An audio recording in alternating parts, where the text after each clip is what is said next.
Hi friends.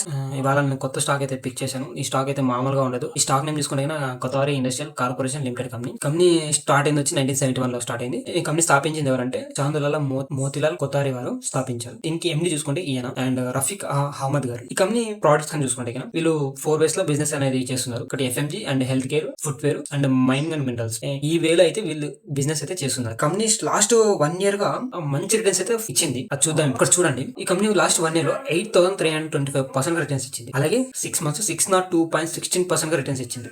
సరే, ఈ company ఇంత రిటర్న్స్ ఇచ్చింది కదా, మింట్ వాళ్ళు అయితే ఒక పబ్లిష్ చేశారు ఈ స్టాక్ గురించి.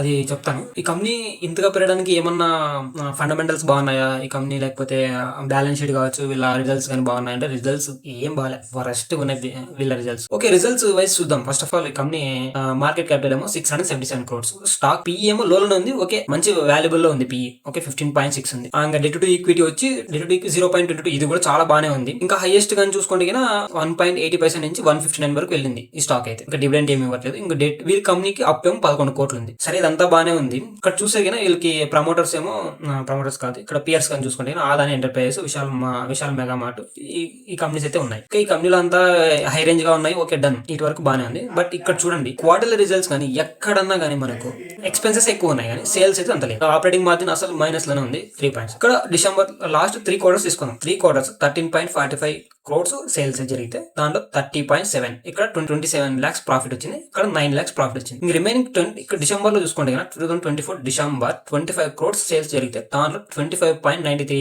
lakhs ఎక్స్పెన్సెస్ పడ్డాయి. ఇంకా రిమైనింగ్ వీళ్ళంతా 3.50 crores లాస్ట్ లో. ఇక్కడ ఇయర్లీ చూసుకుంటే వీళ్ళ ప్రాఫిట్ లో ఉన్నారంటే ఇక్కడ లాస్ట్ 2024 లో 32 crores ప్రాఫిట్ ఉన్నారు లాస్ట్ ఇయర్ లో ఓవరాల్ గా. ఇక్కడ జరిగింది ఏమి, సేల్స్ 14 crores, ఇక్కడ 32 crores ఉంది. అదర్ ఇన్కమ్ ఏమో 63, అదర్ ఇన్కమ్ ఎక్కువ వచ్చింది వీళ్ళకి. 3 crores ఇంట్రెస్ట్ పోయింది. ఇంకా రిమైనింగ్ ప్రాఫిట్ బిఫోర్ ట్యాక్స్ వచ్చి 32 crores వచ్చింది. సరే, ఇదంతా బాగానే ఉంది. అండ్ మళ్ళీ ఇంకా రిజల్ట్స్ చెక్ చేస్తే రిజల్ట్స్ ఓకే గుడ్ గానే ఉన్నాయి. లాస్ట్ 2013 నుంచి వీళ్ళు పెద్దగా రిజల్ట్స్ మెయింటైన్ చేసింది ఏం లేదు. అది సెప్టెంబర్ 2 30 crores, మార్చ్ లో 2 crores ఏమో మెయింటైన్ చేశారు. ఇంకా బారోయింగ్స్ ఏమో 11 crores, అంటే 25 crores నుంచి వీళ్ళు డెట్ అనేది చాలా తగ్గించుకుంటూ వస్తున్నారు. ఇక్కడ గుడ్ గానే ఉంది. ఓకే, అంతా ఉంది. మెయిన్ గా వీళ్ళు ఇంక ఇక్కడ అంతంత మాత్రమే ఉంది. ఇంకా అసెట్స్ కానీ చూసుకుంటే అసెట్స్ పెంచుకున్నారు, రిజల్ట్స్ పెంచుకున్నారు. అది ప్లస్ పాయింట్ అయింది వీళ్ళకి. ఇంక రిమైనింగ్ ఏం లేదు. వీళ్ళ రిజల్ట్స్ అయితే చాలా దారుణంగా ఉన్నాయి. పోనీ క్యాష్ ఫ్లో చూసుకుంటే క్యాష్ ఫ్లో వచ్చి 1 ఉంది. ఇక్కడ క్యాష్ ఫ్లోస్ కూడా అంతగా మెయింటైన్ చేయట్లేదు. ఈ స్టాక్ అయితే అమాంతం. ఈ స్టాక్ చూడండి, ఊరికే సీదా పోయింది అట్లే. ఇంకా మీకు ఇక్కడ చూడండి, నేను జూమ్ చేస్తాను. ఈ కంపెనీ అప్పర్ సర్క్యూట్ ఉంది, అప్పర్ సర్క్యూట్ కొడతాంది. ఇప్పుడు మనం బై చేస్తాం అనుకోండి, బై చేయొచ్చు, కానీ సెల్లర్స్ లేకపోతే మనం ఎలా సెల్ చేస్తాం దీన్ని? మీకు అర్థమవుతుందా? దీంట్లో సెల్లర్స్ లేకపోతే మనం సెల్ చేయలేము. మన హోల్ అట్లే ఉంటుంది. అది ఎప్పుడు మనం సెల్ చేయాలి అనేది మనకు తెలియదు. ఎందుకంటే కొడతానే ఉంది అప్పర్ సర్క్యూట్ లో. ఇక్కడ చూడండి, lower upper circuit, upper circuit కొడతానే ఉంది. ఏం చెప్తాను అంటే, ఇలాంటి స్టాక్లతో కొంచెం జాగ్రత్తగా ఉండండి. ఈ స్టాక్ లో ఇలా చెప్పారు, ఈ అప్పర్ సర్క్యూట్ కొడతాం కదా. మింట్ వాళ్ళు చూసుకుంటే వాళ్ళు పబ్లిష్ చేసిన ఆర్టికల్ చూసుకుంటే ఇక్కడ చూడండి, మల్టీ బ్యాగర్ స్టాక్ కేవలం 11 నెలల్లోనే 1,88 లక్షలుగా మారుస్తుంది. మీ అస్సాం వాళ్ళతో 200 కోట్లు పెట్టుబడి పెట్టారు మైనింగ్ లో. అదొకటి ప్లస్ పాయింట్ వచ్చింది అంతే. దీంట్లో ఇంకేమీ రాలేదు. ఇంకా రిమైనింగ్ వచ్చి 500 crores ఇన్వెస్ట్మెంట్ చేశారు అస్సాం ప్రభుత్వంతో కలిసి. 3,000 ఎంప్లాయ్మెంట్ క్రియేట్ చేశారు. అదొకటి ప్లస్ పాయింట్. ఇంకా రిమైనింగ్ చూసుకుంటే ఇది పెరిగింది, ఎంత పర్సెంట్ పెరిగింది, ఎందుకు పెరిగింది అనేది ఇక్కడంతా ఇచ్చారు. మెయిన్ గా అది అంతకు మించి ఇంకేం లేదు ఇక్కడ మ్యాటర్ అయితే. చూడండి, ఇక్కడ చెప్పారు కదా, అస్సాం MOU అనేది కుదుర్చుకున్నారు అస్సాం వాళ్ళు. ఇలాంటి ఆర్టికల్స్ అయితే మనం చూసి కొద్దిగా అయితే మనం జాగ్రత్తగా ఉండాలి. మనం ఏదైనా కానీ మనం ఓన్లీ ప్యూర్లీ మన ఓన్ గా అనాలిసిస్ చేసి మాత్రమే మనం ట్రేడ్ చేయాలి. కానీ ఇలా ఆర్టికల్స్ చూసి అయితే మాత్రం ముందుకైతే ఇన్వెస్ట్ అయితే చేయకండి. ఇక్కడ ఎక్కడ చూసినా నేను దీన్ని గమనించడం, ఇది ఎందుకు అప్పర్ సర్క్యూట్ మీద అప్పర్ సర్క్యూట్ కొడుతుంది, మేబీ పంప్ అండ్ డంప్ ఏమని చేస్తున్నారా అనేది ఒక మైండ్ సెట్ అయితే నాకు వచ్చింది. మేబీ అదే ఉండొచ్చు. మార్కెట్ ఈ రోజు రన్నింగ్ లో లేదు, హోలీ కాబట్టి ఈ రోజు హాలిడే ఉంది. మేబీ నాకు ఈ రోజు న్యూస్ చూసిన తర్వాత ఈ వీడియో చేస్తున్నాను. ఇంకా ఫర్దర్ గా ఇది నేను మండే నేను ఈ స్టాక్ అయితే ఫాలో అప్ చేయాలనుకుంటున్నాను. ఒకసారి మీరు కూడా ఈ వీడియో కానీ చూస్తే కానీ మీరు ఒకసారి ఫాలో అప్ చేయండి. అలాగే బయర్ సెల్స్ ఎంతమంది ఉన్నారు, దాంట్లో మనకి సెల్ అవుతుందా లేదా అని కూడా చూసుకొని ఒకసారి బై అయితే చేసుకోండి. అంతవరకు అయితే బై చేయకండి. ఓవరాల్ గా నా అనాలిసిస్ అయితే ఇది. Be careful for investors and చాలా జాగ్రత్తగా ఇన్వెస్ట్ చేసుకోండి. అనాలిసిస్ అయితే కంపల్సరీ అనాలిసిస్ చేయండి. బ్యాలెన్స్ షీట్ ఏ కంపెనీకైనా స్ట్రెంత్ అనేది ఉంటుంది. బ్యాలెన్స్ షీట్ స్ట్రెంత్ ఉంటేనే ఫర్దర్ గా కంపెనీ గ్రో అప్ ఉంటుంది. సారీ, మర్చిపోయాను, మీకు షేర్ హోల్డింగ్ ప్యాటర్న్ చూపాలి.